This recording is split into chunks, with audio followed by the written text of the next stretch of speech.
Oi, let's not muck about. Peter Dutton just copped one of the most embarrassing political smackdowns in Aussie history. I'm talking full-blown, face plant on the national stage sort of humiliation.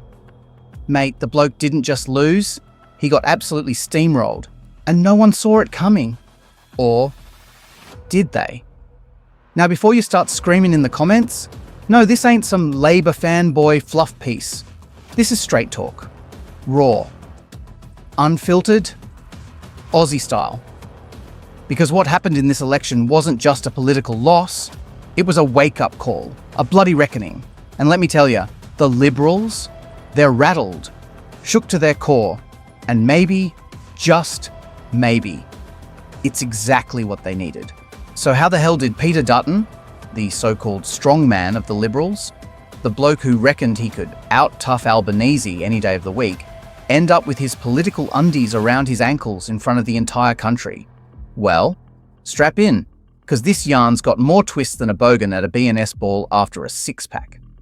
Before we unpack this absolute election train wreck, where Dutton faceplants, Albanese plays it cool, and the Liberal Party's having a full-blown identity crisis, smash that like button like you're deleting Dutton from Aussie politics. Subscribe if you're sick of outdated fear campaigns, and grab the Albo-lutely clueless shirt. It's funnier now than ever. Links in the description. Let's start with the vibe, yeah? Aussies weren't just voting for policies this time. They were voting with their gut. And the gut feeling? Something stank. People were anxious, fed up, and over the same old political song and dance.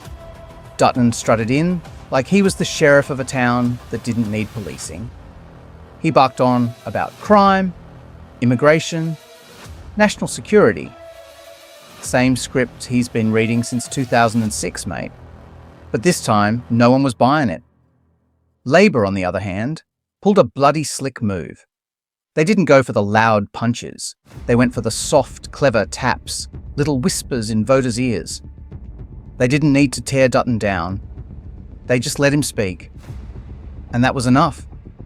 Every press conference, every awkward grin, every time he opened his mouth, people started thinking, hang on, is this the guy who wants to run the country? And let's be honest, the bloke's got the charisma of a wet sock. The more he tried to come across as relatable, the more he looked like your mate's weird uncle trying to fit in at a house party. He even tried to backpedal on the voice referendum stuff, thinking Aussies had forgotten. But nah, we remember. The bloke practically turned the whole thing into a culture war. And when it failed? Crickets. No responsibility, just more finger-pointing. Meanwhile, Albanese played it smart. He kept his head down, let Dutton take all the spotlight, and slowly rebuilt trust with people who were sick of the bullshit. He leaned into empathy, into unity. Even people who don't usually vote Labour were like, well, at least this guy's not going to scare the crap out of my nan. Now here's the kicker. The Liberal Party thought they were going to win. They genuinely believed Aussies were fed up with Labour lies, and that Dutton would swoop in like some bald eagle of righteousness. But instead, the electorate turned around and said, yeah, nah, we're good. Cheers. There were murmurs of anxiety in the electorate, right? That's what the journos kept saying. But what they didn't say out loud is that the anxiety wasn't caused by Labour. It was directed at the Liberals. Every ad campaign, every soundbite, they all triggered that gut feeling of, nope, not these blokes again. It was fear marketing, plain and simple, and Aussies called bullshit. What's wild is how out of touch the Liberal leadership looked during all this. Dutton's camp was still acting like it was 2010, thinking strongman politics and moral panic would win hearts. Mate, times have changed. Aussies are done with scare tactics. They want compassion, action, and for someone to just bloody listen. And you know what made it even worse? The complete lack of accountability after the loss. Instead of saying, yep, we misread the room, they started blaming the media, blaming disinformation, blaming literally everything but themselves.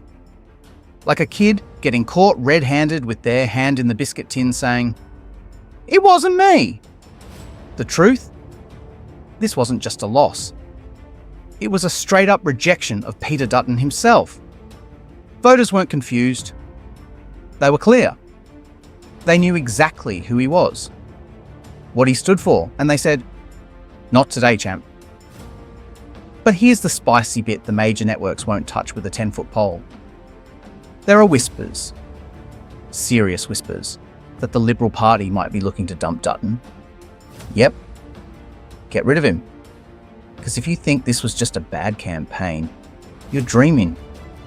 This was systemic. People inside the party know it. And the knives? They're already getting sharpened. Dutton might have thought he was the next Howard.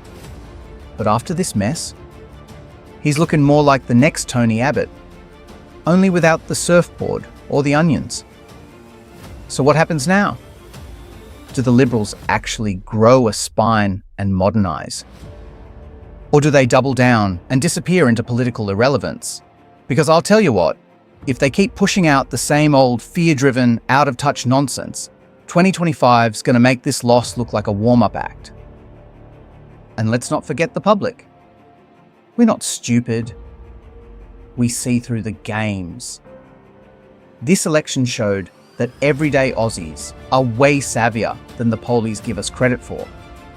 You can't just walk around barking slogans like "Stop the boats" or "Labor's destroying the country" and expect people to go, "Yep, fair point. We want policies that actually help, not crap that divides us more than a pineapple on pizza debate." So, yeah, Peter Dutton's loss wasn't just political, it was cultural. It was generational. It was the sound of a nation saying, "Oi, wake the hell up." And if the Liberals don't start listening, adapting, and cleaning up their act, well, this'll be the first of many red-faced, pants-down, nationwide embarrassments. Smash that like button if you reckon Dutton just got politically wrecked. Subscribe if you're over blokes, copping a flogging and still acting like they've won. And grab the Albo-lutely clueless shirt. Because let's be honest, it's more relevant than ever. Links down in the description. Drop a comment. Should the Libs finally sack Dutton? Or is he just the ghost of failures past, still haunting Aussie politics like a bad decision? We're watching. And so is the rest of the country.